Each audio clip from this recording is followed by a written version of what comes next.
Hi hello everyone, welcome to our channel Klinkaara creations.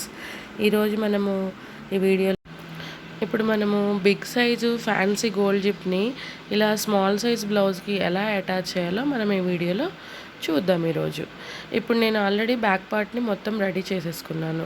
ఏదైతే మనకి neck piping and కింద మనం హెమ్మింగ్ పట్టి అన్నీ రెడీ చేసేసుకున్నాను.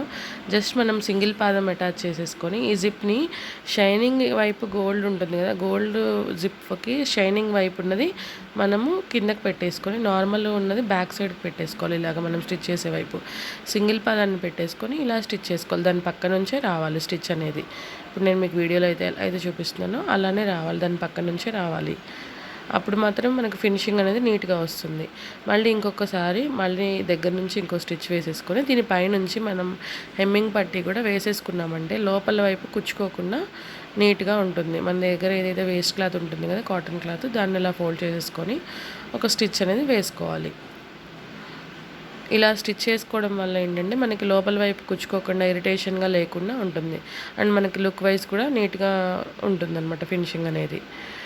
ఇంకొక సైడ్ కూడా ఒక సైడ్ అనేది యాడ్ చేసుకున్నాం. ఇంకొక సైడ్ కూడా మళ్ళీ ఒక్కసారి దీనికి చెక్ చేసుకోవాలి. ఎందుకంటే మనకి క్లాత్ దగ్గర ఏమైనా ఫోల్డింగ్ పడినా సరే జిప్ అనేది పైకి వెళ్ళదు. మనం గట్టిగా లాగామనుకోండి అది ఫెయిల్ అయ్యే ఛాన్సెస్ కూడా ఉంటాయి అన్నమాట. అందుకే మళ్ళీ ఒక్కసారి రీచెక్ అనేది చేసుకున్న తర్వాతనే ఇంకొక సైడ్ అనేది వేసుకోవాలి. ఏ దారాలు ఉన్నా సరే ఆ జిప్ అనేది మళ్ళీ పైకి లాగినా రాదు. అందుకే ఒకసారి రీచెక్ చేసుకొని సెకండ్ మనకి ఏదైతే ఇంకొక సైడ్ అటాచ్ చేసుకుంటాం కదా ఆ సైడ్ అటాచ్ చేసుకోవాలి.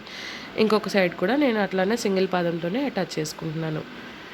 మనకి రన్నర్ అనేది పైకి అనుకొని చేసుకోవాలి, లేదంటే రన్నర్కి తడితే మళ్ళీ అది సూది అనేది విరిగిపోతుంది. కాబట్టి దీనికి కూడా మనం అదే కాటన్ క్లాత్ తోటి లోడింగ్ చేసేసుకోవాలి హెమ్మింగ్ పట్టీని. ఇలా వేసుకోకపోయినా పర్వాలేదు, అది మీ ఇష్టము. బట్ ఏంటంటే అలా వేసుకుంటే ఏంటంటే నీట్గా ఉంటుంది, మనకి ఇరిటేషన్ లేకుండా నీట్గా లోడింగ్ అయిపోతుంది.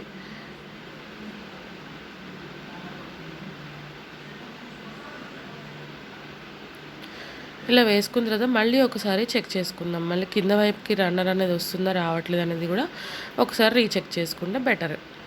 ఇప్పుడు అలా క్లాత్కి కిందకి రాకపోవడం వల్ల ఏంటంటే ఆ క్లాత్ అనేది కూడా మళ్ళీ చినిగిపోయే ఛాన్సెస్ కూడా ఉంటాయి మనకి.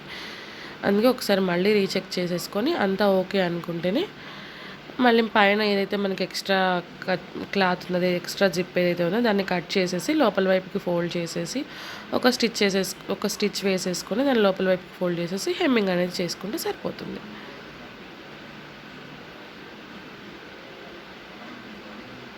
ఇప్పుడు నేను ఏదైతే విధంగా చూపిస్తున్నానో అలా ఒక్కసారి లోపల వైపు ఒక ఫోల్డ్ చేసేసుకొని స్టిచ్ చేసుకుంటే సరిపోతుంది.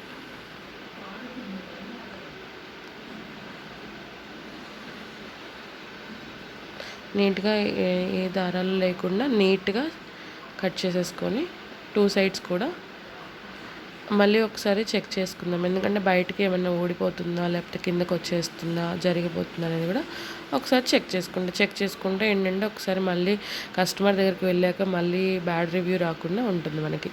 మనం ఇందాక హెమ్మింగ్ పట్టీ కోసం మనం ఎక్స్ట్రా క్లాత్ అయితే ఏదైతే యాడ్ చేసామో దాన్ని మళ్ళీ ఆ జిప్ కనిపించకుండా ఒకసారి దాని మీదనే ఫోల్డ్ చేసేసుకుంటే ఇలాగా నీట్గా ఉంటుందన్నమాట.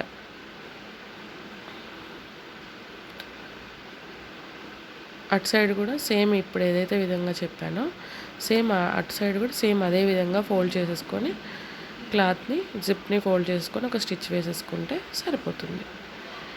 ఈ వీడియో మీకు నచ్చినట్లయితే మీరు లైక్ చేయండి, షేర్ చేయండి అండ్ సబ్స్క్రైబ్ చేసింది. ఫస్ట్ టైం చూస్తున్న వాళ్ళు ఎవరైనా సరే సబ్స్క్రైబ్ చేసుకోండి, బెల్ ఐకాన్ని క్లిక్ చేయండి. మీకు నేను ఏదైనా వీడియో పోస్ట్ చేస్తే మీకు నోటిఫికేషన్ రావాలంటే ఆల్ సింబల్ని క్లిక్ చేయండి. నేను ఏ వీడియో పోస్ట్ చేయగానే మీకు నోటిఫికేషన్ అనేది వస్తుంది. Thank you for watching.